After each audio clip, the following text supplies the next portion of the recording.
Күздің қара суығында Мәскеу билеушісі 4-ші Иван 150 зеңбірек, темір сауыт құрсанған 150 мың әскерін бастап Қазан қаласына келіп жетті. Бұл уақытта Қазан қаласында бар жоғы 30 мың сарбаз болатын. Жау әскерінің саны 5 есе, ал қару-жарағы 20-30 есе күшті екенін қамалдағылар үнсіз үрейлене бақылап тұрды. Сонымен татарлар астанасы үшін жан алысып жан беріскен шайқас басталды. Қалайық, арнамызды көріп келе жатқандарыңызға алғыс айтамыз. Ал тіркелмегендер болса тіркеліп, лайк басып, каналдың дамуына қолдау білдірсеңіздер екен. Қазан қаласын орыстар қалай жаулап алды? Әдетте біз 1552 жылы Иван Грозный қаптаған әскермен келіп, Қазанды зеңбіректің астына алып бағындырды. Ноғай би мен Хақназар хан көмекке үлгіре алмай қалды дейміз. Әрине, Қазанға жақын отырған Ноғайдың Жүсіп биінің көмек бермегені өз алдына үлкен әңгіме. Бірақ Қазан қаласы біз ойлағандай құлады ма? Оған дейін Қазан қаласына орыс әскерінің бірде-біреуі кірмеген бе? Жоқ, әрине. 1552 жылы Қазан құламай тұрып-ақ, Мәскеу мен Қырымның билеушілері Қазанның тағына өз адамдарын әкелумен болды. Ал 1552 жылы бұл ресми түрде хандықтың жойылған датасы болып есептеледі. Ал егер Хақназар хан сонау қазақ даласынан мыңдаған әскерін ертіп Қазанға көмекке келгенде, Жүсіп би өз ұлдарын Қазанды қорғауға жібергенде, мүмкін Қазанды қорғап қалар ма едік? Ендеше асықпай көріңіз. Шығыс аймақтағы өз жағдайын дұрыстаған Хақназар хан батысқа жорыққа аттанды. Оның әкесі Қасым хан осыдан тура 40 жылдай бұрын 1517 жылы батыс жорығын бастаған еді. Хақназар ақыр соңында өзіне ақыл айтып келген Ноғайдың билерінен бір жола құтылудың уақыты келді деп есептесе керек. Осы ойға бекіген ол тіл алғыш хан емес, жау жүрек әмірші ретінде жайықтан өтті. Бұл Ноғай билеушісі Исмайылдың иелігі болатын. Бұл адам Мәскеуге бір табан жақын екендігімен көзге түскен. Өз бауыры Жүсіппен осы мәселеде жиі сөзге келіп қалатында жасырын емес. Бұл шайқас туралы айтпастан бұрын Қазақ хандығының батыс аймақтағы саяси жағдайларына аздап тоқталып өтсек.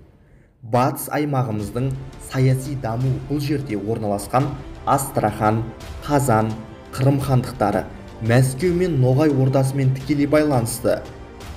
Хақназар таққа отырғанда бар болғаны 8 жастағы 4-ші Иван қазір қаһарлы билеушіге айналған. Ол алғашқы құрбандық ретінде Қазан қаласын таңдады. Осы кезге дейін Қазан туралы жазғанда оның алтын тағы Мәскеу мен Бақшасарай ойыншығына айналған атап өткенбіз. Енді 4-ші Иван өз сарайында демалып жатқан Жаналиді Қазан тағына отырғызып, Мәскеу мемлекетімен біріктіру жобасын ұсынды. Ал Жанали деп отырған адам бұл Қасым хандығының билеушісі. Негізінде хандық деген аты болмаса, бұл Мәскеудің иелігіндегі ордалардан, яғни Қырымнан, Ноғайдан, басқа да түркітектес ордалардан қашып келген төрелердің тығылатын жері сияқты. Алайда 4-ші Иванның бұл жоспары сәтсіздікке ұшырады. Қазанның ақсүйектері орыстардың бұл ісін сезіп қойып, оған қарсы шықты да Қырымдық Сафагерей Мәскеудің қоймақ болған Жаналиін қуып шығып, таққа өзі жайғасты, яғни Қазанның тағына. Шах Әли, Жанали секілді қуыршақ хандарды кезек алмастырған Қазан қаласы күннен күнге әлсірей берді. Бұрынғыдай Мәскеу шекарасына жорық жасамақ тұрмақ, өз жерін қорғау мұңға айналды. Қанша рет тақтан қуылып, қанша рет таққа жайғасқан Сафагерей белгісіз жағдайларда жан тапсырды. Талай соғыс көріп, Қазан елінің тәуелсіз, бұрынғыдай қуатты мемлекет болып ғұмыр кешкенін армандаған ардақты ер Қазан елін уайымдаумен өмірден өтті. Бірақ ол орыс әскерін өткізбеді. Өзі өлген соң айналасындағы сатқын бектер татар жұртының бас билігін Мәскеуге ұстатып қояма деген ой оның жанын жегідей жеді. Бала күннен орыстың отты зеңбірегіне түрлі айла қолданып бетін қайтарған атақты Сафа Керей осындай жағдайда дүниеден өтті. Бұл кездері Қазан өзінің тәуелсіздігін сақтап тұрған. Таққа оның ұлы Өтеміс Керей отырды. Бұл бозбала болғандықтан анасы Сүйімбеке елдегі билік тізгінін уақытша қолына алды. Бұл уақыттары Иван Грозныйдың қаптаған әскері Қазанның шекарасына жақындап қалған еді. Күздің қара суығында Мәскеу билеушісі 4-ші Иван 150 зеңбірек, темір сауыт құрсанған 150 мың әскерін бастап Қазан қаласына жетіп келді. Бұл уақыттары Қазанда бар жоғы 30 мың сарбаз. Жау әскерінің саны 5 есе, ал қару-жарағы 20-30 есе мықты екенін қамалдың ішінде тұрғандар үрейлене бақылады. Сонымен татарлар астанасы үшін жан алысып жан беріскен шайқас басталды. Жау әскері көп уақытқа дейін бөгеліп, беті қайта бастаған еді. Ең ақырында 4-ші Иванның бұйрығымен зеңбіректер гүрсілдеп қоя берді. Еділдің бойы адам даусымен атылған зеңбірек үніне тұнып кетті. Әйгілі Қазан шаһары қираған үйіндіге айналды. 500 мың қазандық түрік татарлар осы соғыста дүниеден өтті. Соғыста өлгендердің денесін 4-ші Иван Грозныйдың бұйрығымен Еділмен төмен қарай салмен ағызылды. Еділ өзенімен ағып келген, өліктерді көрген ноғайлар, Астрахан жұрты, орыстар келмей жатып, берілудің амалын ойлауға кірісті. Ноғайлар мен астрахандықтар мұндай соғыстан әбден қалдырап кеткен болатын. Ал біз жоғарыда айтқан Мәскеуге жақын ноғайлық Исмайыл би өзінің одақтасы 4-ші Иванның кім екенін, қандай қуатты билеуші екендігін енді түсінгендей. Қазан оқиғасы түрік халықтарының жұлдызы сөне бастағанын көрсетті. Бұл жалғыз Қазанның құлауы емес, өзге де ордалардың маңдайына ертеме кеш пе тиетін шоқпардың қандай болатынын көрсеткен оқиға болды.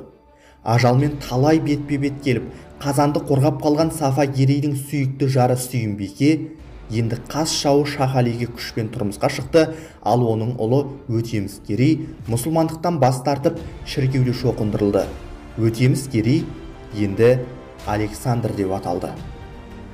Бұл бәрінен бұрын нағашы атасы Жүсіп бидің жүрегін қан жылатты. Қазанның күл-талқаны шыққанын көзімен көрген ол өзінің көшпенді елдің күні батуға таяғанын сезгендей, билікке таласқан хандар мен билер әрқайсысы өз әлдерінше тұяқтарын соңғы рет сермеп қалуға ұмтылды. Соңғы кезде тарихшылар арасында немесе әдебиетшілердің арасында Қазан, Астрахан, Сібірдің құлауына Алтын Орданың бөлшектенуі себеп болды дейді. Мысалы, бір ғана Қазанның трагедиясын алайық. 40 күн бойы Иванның мұздай қаруланған армиясына қарсы тұрған Қазанға ноғай биі Жүсіп әскер жіберіп көмектескенде, немесе қырда жатқан Хақназар ханның әскері келіп үлгергенде, бәлкім Қазан қаласы тағы да аман қалар ма еді деген екі ұшты ойлар айтылып жатыр.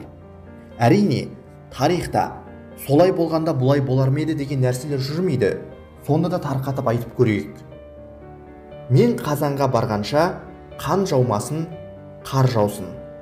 Мен Қазанға барған соң қар жаумасын, қан жаусын. Керемет сөздер, ерлікке толы сөздер, нағыз ерлердің, бауырлас халықтың жанашырлық сезімі. Негізінде адамдық қасиет, адамгершілік түсініктер, жалпы адамзаттың асыл қасиеті. Бұл сөздер тамаша. Идеалды әлем жоқ болса да бар, ол біздің санамызда өмір сүреді.